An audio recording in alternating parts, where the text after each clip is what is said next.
নির্ধারিত সময়সীমা শেষের আর মাত্র 5 দিন বাকি থাকলেও এখনো ভিসা হয়নি বেশিরভাগ হজযাত্রীর।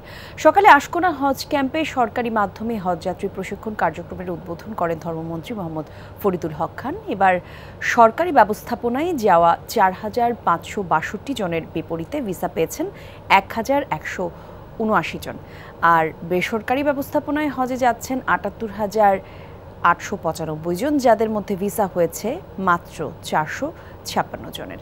এ সময় মন্ত্রী বলেন, যেসব এজেন্সি নির্ধারিত সময় হজযাত্রীদের ভিসা এবং বাড়ি ভাড়া করবে না তাদের বিরুদ্ধে কঠোর ব্যবস্থা নেওয়া হবে। বলেন, আগামী বছর থেকে 70% হজযাত্রী সরকারি ব্যবস্থাপনায় যাবে। এবছর হজ পালনে সৌদি আরব যেতে পারবেন 1,27,198 জন।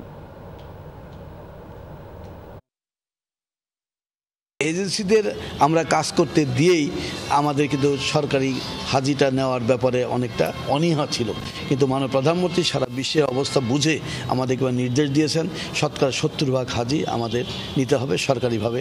সে আলোকেই আমাদের কার্যক্রম আমরা এখন শুরু করব।